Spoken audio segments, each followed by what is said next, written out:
ओम शांति। 7/4/2023 के बाबा के साकार अनमोल धारणा युक्त मधुर महावाक्य हैं। मीठे बच्चे, तुम्हें डबल अहिंसक बनना है। मनसा वाचा कर्मणा, तुम कभी किसी को दुख नहीं दे सकते हो। क्वेश्चन है, कल्प कल्प जिन बच्चों ने बाप से पूरा वर्षा लिया है उनकी निशानी क्या होगी? आंसर है, वे पतितों का संग छोड़ बाप से वर्षा लेने के लिए श्री मत पर चलने लग पड़ेंगे। बाप का जो पहला फरमान है कि गृहस्थ व्यवहार में रहते पवित्र बनो, इस फरमान पर पूरा पूरा चलेंगे। कभी प्रश्न नहीं उठेगा कि आखिर भी दुनिया कैसे चलेगी। उनकी आपस में कभी क्रिमिनल एसाल्ट हो नहीं सकती। वे अपने को शिव बाबा के पोत्रे, ब्रह्मा के बच्चे, भाई बहन समझ करके चलते हैं।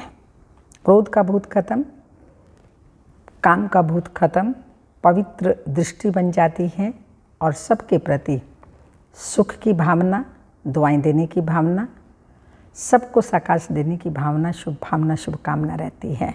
तो काम, क्रोध, लोभ सभी खत्म हो जाते हैं। गीत है, माता ओ माता तू सबकी भाग्य विधाता। ओम शांति। बच्चों को अब कोई की भी महिमा नहीं करनी है।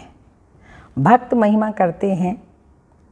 वह गीत भक्ति मार्ग वालों ने मम्मा की महिमा में गाया है, परंतु बेचारे यह नहीं जानते कि मम्मा ने ऐसी क्या सेवा की होकर के गई, उनकी महिमा गाते हैं। परंतु वास्तव में महिमा एक की ही गाई जाती है, परमपिता परमात्मा की। वह एक बैठ बच्चों को पढ़ाते हैं और ऐसा बनाते हैं लक्ष्मी नारायण जैसा। तुम भी उनके बच्चे हो जो भारत व विश्व की सेवा करते हो। महिमा भारत की करते हो, चित्र भी भारत में ही, पूजा भी जगदम्बा की यहाँ बहुत होती है, बाहर में नहीं।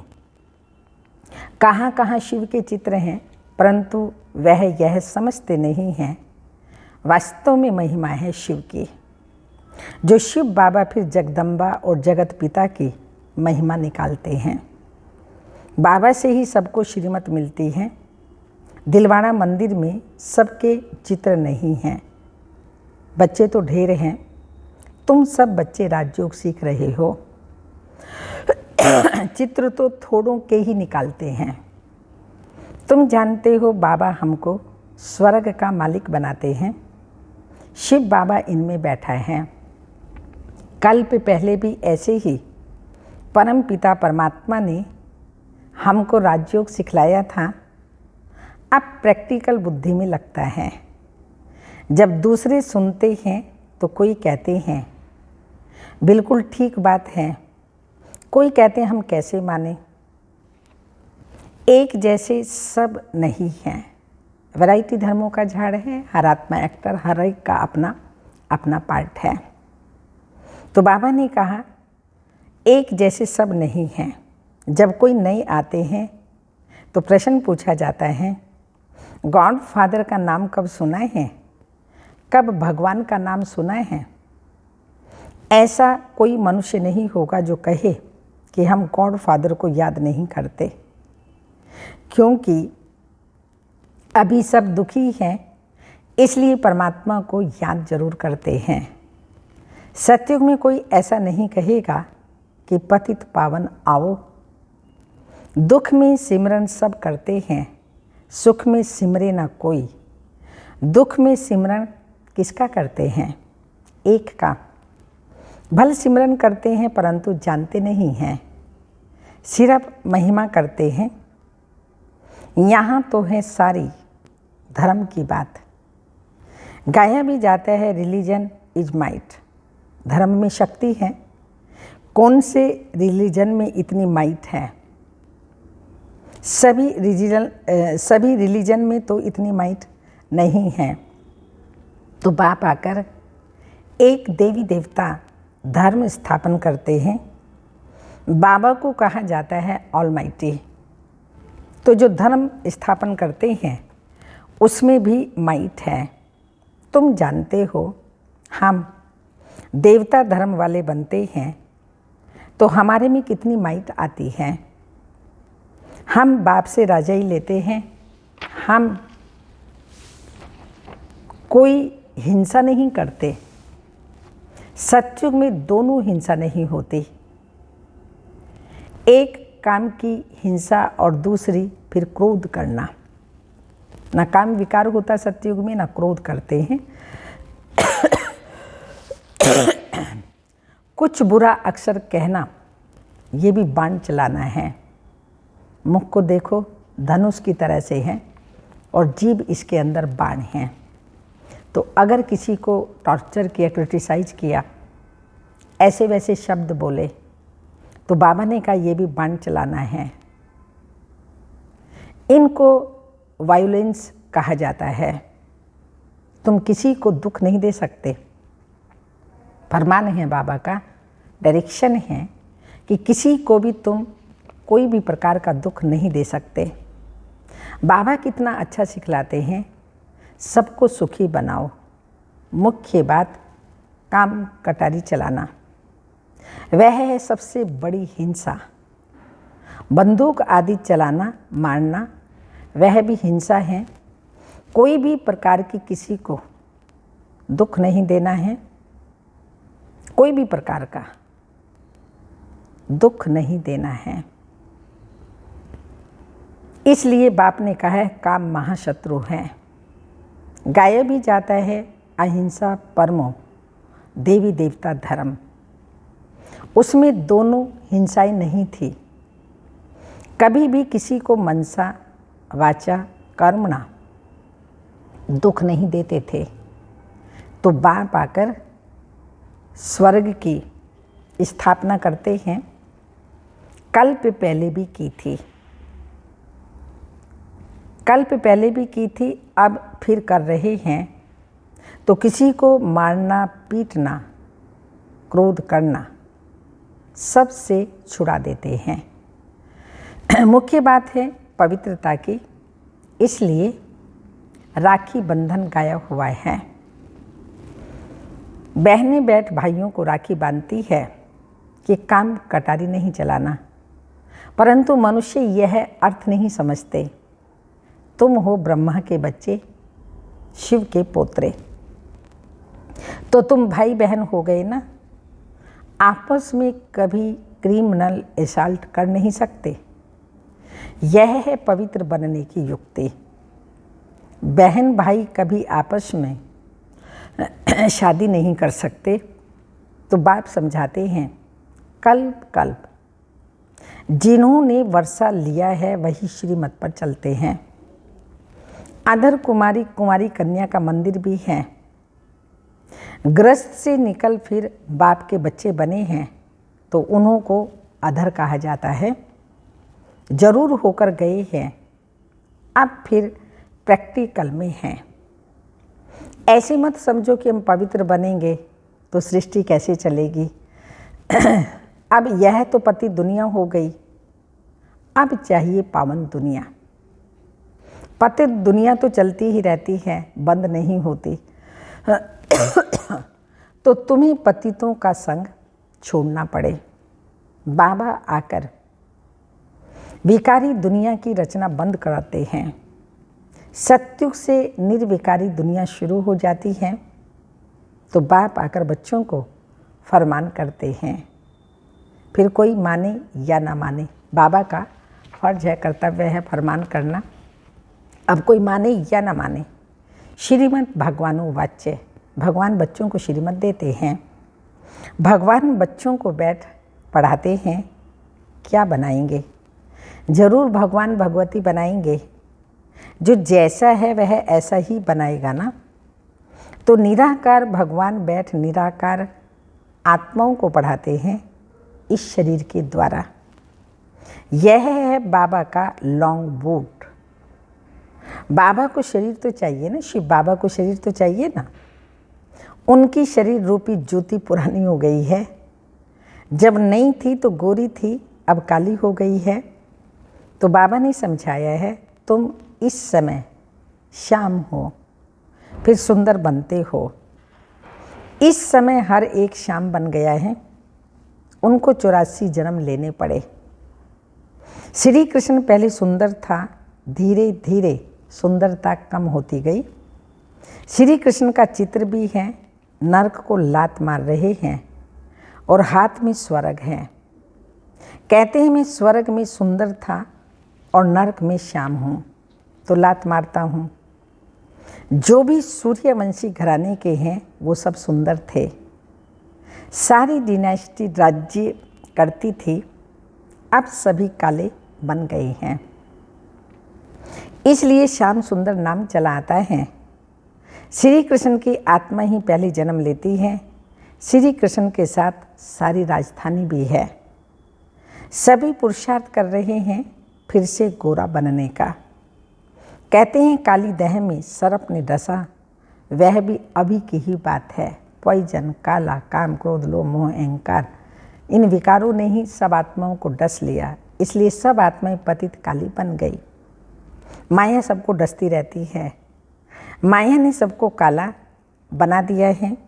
बाप फिर आकर के गोरा बनाते हैं, पतित से पावन अर्थात पवित्र बनाते हैं। स्वर्ग में ऐसा होगा ही नहीं। वहाँ 21 जन्म सदा सुखी रहते हैं। अकाली मृत्यु कभी होता नहीं है। अभी दैवी राजधानी स्थापन हो रही है। बाप आकर सबको राज्य भाग्य देते हैं। और कोई धर्म स्थापक करने वाले राज्य भाग्य नहीं दे सकते। धर्म की स्थापना करते हैं और चले जाते हैं, वो राज्य भाग्य नहीं दे सकते।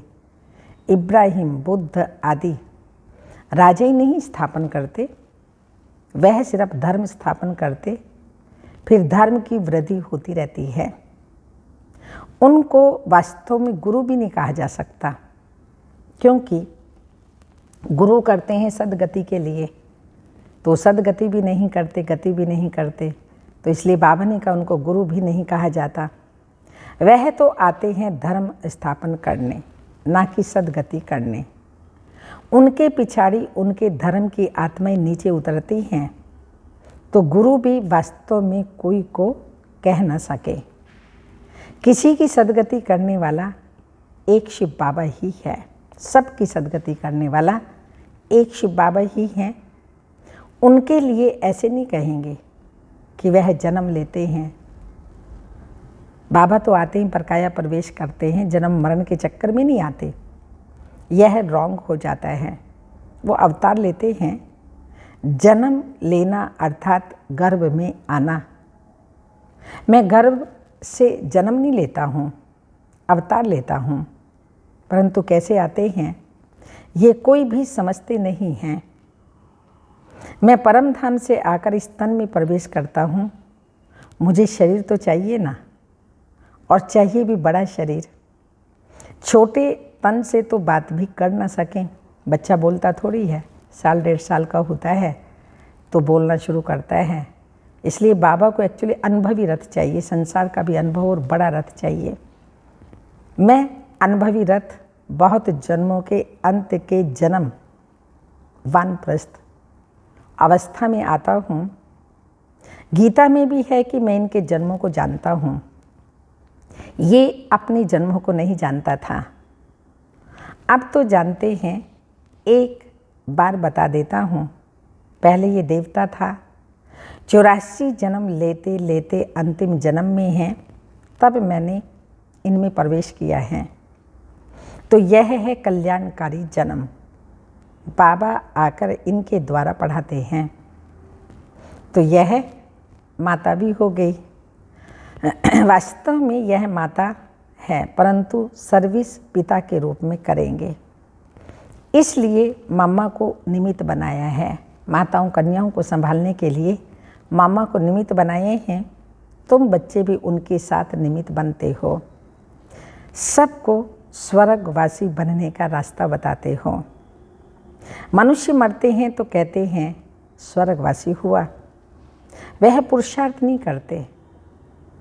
हम तो स्वर्गवासी बनने के लिए पुरुषार्थ कर रहे हैं। सतयुग में लक्ष्मी नारायण थे, उन्हों को स्वर्ग का मालिक बनाने वाला कौन? जरूर नहीं थे तब बनाया ना। इसमें तकलीफ की कोई बात नहीं है। बाबा सिर्फ राय देते हैं, और वो राय भी कहते हैं कि गृहस्थ व्यवहार में रहते इस अंतिम जन्म में पवित्र बनो। अब पुरानी दुनिया का विनाश होना है, क्योंकि पुरानी दुनिया खत्म होनी है, सतयुग आना है। इसलिए बाबा ने कहा इस अंतिम जन्म में पवित्र बनो। सतयुग में रावण को जलाते नहीं, क्योंकि होता ही नहीं है। मनुष्य कहते हैं ये रस्म आदि चली आती है, परंतु कब शुरू होती है, कब से चली आती है, जानते ही नहीं। द्वापर से रावण को जलाना शुरू किया है। रावण का कोई ठिकाना नहीं है। शिव बाबा का ठिकाना है परम धाम। रावण का धाम कहाँ है? वह सभी में प्रवेश कर लेता है, कोई एक ठिकाना नहीं है। जब रावण राज्य पूरा होगा, सभी पावन बन जाएंगे, फिर रावण का नाम निशान भी नहीं होगा। राम और रावण दो चीज़ें हैं। राम स्वर्ग स्थापन करते हैं, रावण दुखी बनाते हैं। मैं कोई सर्वव्यापी नहीं हूँ। स्वयं भगवान कह रहे हैं बच्चे मैं सर्वव्यापी नहीं हूँ, रावण सर्वव्यापी है। फिर मैं आकर इन भूतों को निकालता हूँ। ये भूत ही सभी को दुख देते हैं। इन भूतों पर विजय पहनाकर स्वर्ग का मालिक बनाता हूँ। तुम बच्चे सभी स्वर्गवासी बनने के लिए पुरुषार्थ कर रहे हो। वह लोग कहते हैं स्वर्गवासी हुआ, तो फिर रोते क्यों हो? वहाँ तो वैभव ही वैभव हैं। मनुष्यों को स्वर्ग ही याद पड़ता है, परंतु पुनर्जन्म फिर भी नरक में ही लेते हैं। तुम जब सतयुग में हो तो पुनर्जन्म सतयुग में मिलता है। अब नरक बदल स्वर्ग आने वाला है। दुख की दुनिया बदल सुख की दुनिया आने वाली है। अब स्वर्ग व सदगति दाता आया हुआ है, सबको सुखी करने के लिए। गति सदगति दाता शिव बाबा है, जो सबको गति सदगति देने, मुक्ति जीवन मुक्ति देने के लिए आया है। आकर के रावण की जेल से निकालते हैं, छुटकारा पुआते हैं, फिर बाबा स्वर्गवासी बनाता है। उसके लिए ही बाबा हम बच्चों को राजयोग सिखला रहा है, जिस राजयोग के द्वारा ही हम रावण पर विजय प्राप्त करते हैं। राजयोग के द्वारा ही विकारों पर विजय प्राप्त होती है। राजयोग के द्वारा कंट्रोलिंग पावर आती है। काम, क्रोध, लोभ, मोह, अहंकार, इन विकारों को जीत लेते हैं, क्योंकि आत्मा मालिक है। और आत्मा मालिक विकारों को छोड़ करके गुणों को धारण करती है। जो गुणों का भंडार शिव बाबा हैं, वही इन गुणों को धारण करने की हम आत्माओं को शक्ति देता है। अच्छा, मीठे मीठे सिक्की लदे बच्चों प्रति माता पिता बाप दादा का याद प्यार। Good morning, diamond morning. रूहानी बाप की रूहानी बच्चों को नमस्ते। हम रूहानी बच्चों के रूहानी माता पिता बाप दादा को याद प्यार, गुड मॉर्निंग, डायमंड मॉर्निंग, ओम नमस्ते। धारणा के लिए मुख्य सार है डबल अहिंसक बन, मन वचन कर्म से किसी को भी दुख नहीं देना है। पवित्रता की सच्ची राखी बांधनी है। सेकंड पॉइंट है पतितों का संग छोड़, एक बाप के फरमान पर चलना है। स्वर्ग का मालिक बनने के लिए भूतों पर विजय प्राप्त करनी है। वरदान, हर कर्म का बोझ बाप पर छोड़ स्वयं ट्रस्टी बन रहने वाले डबल लाइट फरिश्ता भाव। हिम्मत रखने वाले बच्चों को बाप दादा सदा ही मदद करते हैं। बच्चे श्रेष्ठ संकल्प करते और बाप हाजिर हो जाते हैं। सिर्फ बाप के ऊपर सारा कार्य छोड़ दो तो बाप जाने कार्य जाने। खुद अपने ऊपर जवाबदारी का बोझ नहीं उठाओ। ट्रस्टी बनकर रहो तो सदा हल्के डबल लाइट फरिश्ता बन उड़ते रहेंगे। दिल साफ है तो मुराद हासिल हो जाती हैं। स्लोगन: उमंग उत्साह के पंख साथ हों तो उड़ती कला में उड़ते रहेंगे। उमंग उत्साह के पंख साथ हो तो उड़ती कला में उड़ते रहेंगे। आज का व्यक्त इशारा: फरिश्ता अर्थात डबल लाइट। फरिश्ता सदा चमकने के कारण सर्व को अपनी तरफ स्वतः आकर्षित करता है। फरिश्ता सदा ऊंचे रहते हैं। फरिश्तों को पंख दिखाते हैं क्योंकि उड़ते पंछी हैं। तो जब बाप मिला, ऊंचा स्थान मिला, ऊंची स्थिति मिली तो सदा उड़ते रहो और बेहद सेवा करते रहो। ओम शांति।